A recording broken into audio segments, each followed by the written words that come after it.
ದರ್ಶನ್ ಪವಿತ್ರ ಜಾಮೀನು ರದ್ದು ಆರೋಪಿಗಳಿಗೆ ಜೈಲು ಪಾಲಾಗಿದೆ.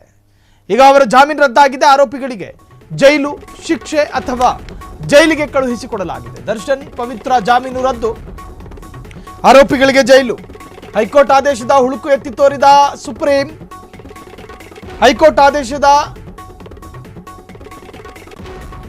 ಹುಳುಕನ್ನು ಎತ್ತಿ ತೋರಿಸಿದೆ. ಜಸ್ಟಿಸ್ ಪರ್ದಿವಾಲಾ ಆರ್ ಮಹದೇವ್ ಪೀಠದಿಂದ ತೀರ್ಪು. ಇದು ಲ್ಯಾಂಡ್ ಮಾರ್ಕ್ ಜಡ್ಜ್ಮೆಂಟ್ ಎಂದರೂ ತಪ್ಪಲ್ಲ. ಸುಪ್ರೀಂ ಕೋರ್ಟ್ ತನ್ನ ತೀರ್ಪಿನಲ್ಲಿ ಏನು ಹೇಳಿದೆ ಗೊತ್ತಾ? ನಿಜಕ್ಕೂ ಕೂಡ ಮುಖ್ಯ ಅಂಶಗಳನ್ನು ತೋರಿಸ್ತೀವಿ. ದರ್ಶನ್ ಪವಿತ್ರ ಜಾಮೀನು ರದ್ದು, ಆರೋಪಿಗಳು ಜೈಲು ಪಾಲು. ಇವತ್ತು ಸುಪ್ರೀಂ ಕೋರ್ಟ್ ಮಹತ್ವದ ತೀರ್ಪನ್ನು ಪ್ರಕಟ ಮಾಡಿತು. ಈ ಹಿಂದೆ ಜಾಮೀನು ಕೊಟ್ಟಂತ ಹೈಕೋರ್ಟ್ ಅನ್ನು ತರಾಟೆಗೆ ತೆಗೆದುಕೊಳ್ತು ಸುಪ್ರೀಂ ಕೋರ್ಟ್. ವಿವೇಚನೆ ಬಳಸಿಲ್ಲ, ಸರಿಯಾದಂತಹ ಸಮರ್ಥವಾದಂತಹ ಕಾರಣಗಳನ್ನು ಕೊಟ್ಟಿಲ್ಲ. ಸುಮ್ಮನೆ ಅವರಿಗೆ ಜಾಮೀನನ್ನು ಕೊಟ್ಟರೆ ಹೆಂಗಯ್ಯ ಅಂತ ಕೇಳ್ತು ಸುಪ್ರೀಂ ಕೋರ್ಟ್. ಹೈಕೋರ್ಟನ್ನು ತರಾಟೆಗೆ ತೆಗೆದುಕೊಳ್ತು. ಸೊ ಈಗ ಸಂಬಂಧಪಟ್ಟಂಥ ಆರೋಪಿಗಳೆಲ್ಲರನ್ನೂ ಕೂಡ ಪೊಲೀಸರು ಅರೆಸ್ಟ್ ಮಾಡಿದ್ದಾರೆ. ಕರ್ಕೊಂಡು ಹೋಗಿ ಮೆಡಿಕಲ್ ಟೆಸ್ಟ್ ಮಾಡಿಸಿ ಈಗಾಗಲೇ ಜಡ್ಜ್ ಮುಂದೆ ಹಾಜರುಪಡಿಸುವಂಥ ಪ್ರಕ್ರಿಯೆಗಳು ಕೂಡ ನಡೀತಿರ್ಬೋದು. ಸೊ ಹೈಕೋರ್ಟ್ ಆದೇಶದ ಹುಳುಕು ಎತ್ತಿ ತೋರಿದ ಸುಪ್ರೀಂ ಕೋರ್ಟ್ ತೀರ್ಪು ನೀಡುವಾಗ ಕೆಲವು ಗಂಭೀರ ವಿಚಾರವನ್ನು ಎತ್ತಿದಂಥ supreme court justice Pardiwala R Mahadev ಪೀಠದಿಂದ ತೀರ್ಪು. ಇದು ಲ್ಯಾಂಡ್ ಮಾರ್ಕ್ ಜಡ್ಜ್ಮೆಂಟ್ ಎಂದರೂ ತಪ್ಪಾಗಲ್ಲ. ಸುಪ್ರೀಂ ಕೋರ್ಟ್ ತನ್ನ ತೀರ್ಪಿನಲ್ಲಿ ಏನು ಹೇಳಿದೆ ಗೊತ್ತಾ? ಆ ಪ್ರಮುಖ ಅಂಶಗಳನ್ನು ಒನ್ ಬೈ ಒನ್ ಆಗಿ ನಾವು ಚೆಕ್ ಮಾಡುವುದಾದರೆ ನೋಡಿ, ಸುಪ್ರೀಂ ಹೇಳಿತ್ತು ಹೈಕೋರ್ಟ್ನ ಆದೇಶವು ಗಂಭೀರ ವೈರುಧ್ಯಗಳಿಂದ ಕೂಡಿದೆ. ಗಂಭೀರವಾದ ವೈರುಧ್ಯಗಳಿಂದ ಕೂಡಿದೆ.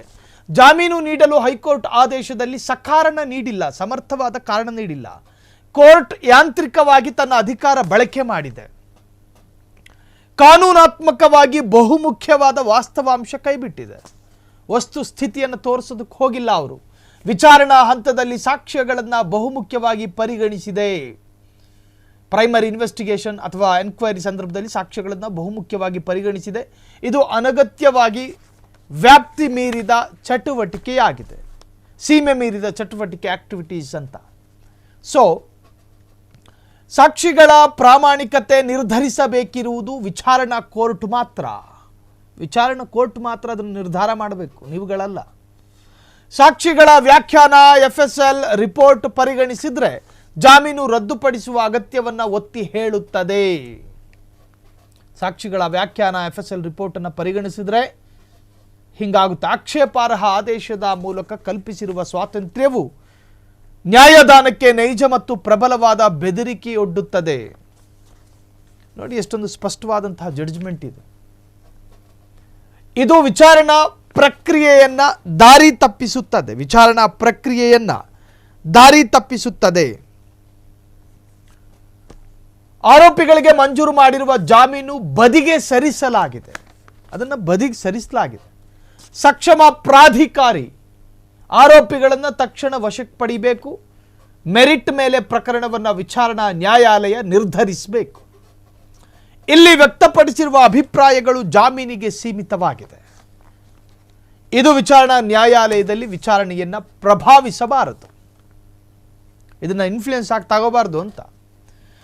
ಹೈಕೋರ್ಟ್ ಆದೇಶವು ಗಂಭೀರ ವೈರುಧ್ಯಗಳಿಂದ ಕೂಡಿದೆ. ಜಾಮೀನು ನೀಡೋದಕ್ಕೆ ಹೈಕೋರ್ಟ್ ಆದೇಶದಲ್ಲಿ ಸಕಾರಣವನ್ನು ತಿಳಿಸಿಲ್ಲ.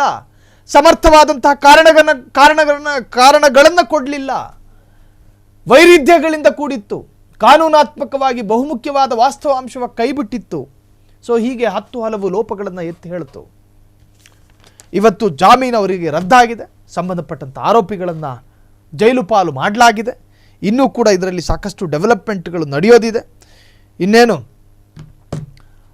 ಅಂಡರ್ ಟ್ರಯಲ್ನಲ್ಲಿರುತ್ತೆ ಆ ಪ್ರಕರಣದ ಆಳ ಅಗಲವನ್ನು ಕೂಲಂಕುಷವಾಗಿ ಪರಿಗಣಿಸಿ ಮುಂದಕ್ಕೆ ಅದು ಏನು ತೀರ್ಪು ಬರುತ್ತೋ ಇಡೀ ಕರ್ನಾಟಕ ಕಾಯ್ತಾ ಇದೆ.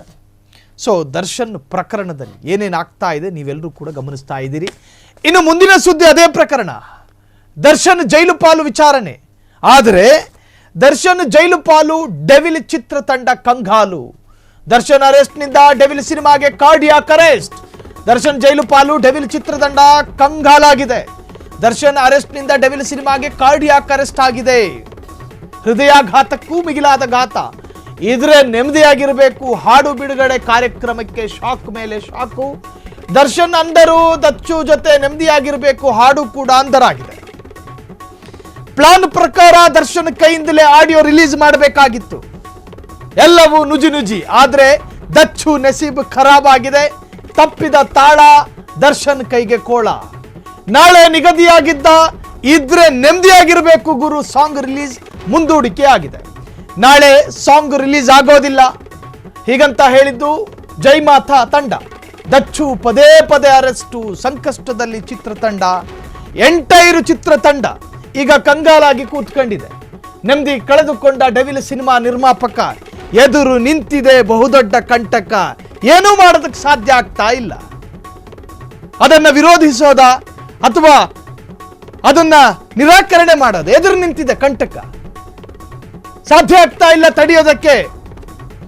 ಒಂದು ಕಡೆ ಆರೋಪಿಗಳ ಬಂಧನ, ಮತ್ತೊಂದು ಕಡೆ ಇದ್ರೆ ನೆಮ್ಮದಿಯಾಗಿರಬೇಕು ಎನ್ನುವಂತಹ ಆ ಸಾಂಗಿಗೂ ಕೂಡ ಬಿಡುಗಡೆ ಭಾಗ್ಯ ಇಲ್ಲ.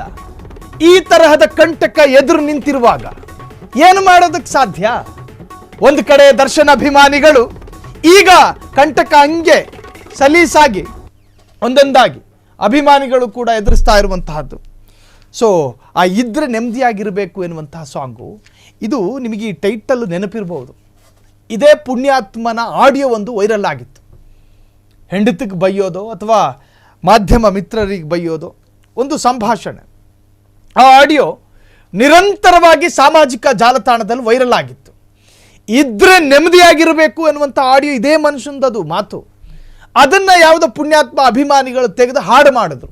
ಆ ಹಾಡನ್ನು ಬಿಡುಗಡೆ ಮಾಡಬೇಕಾಗಿತ್ತು.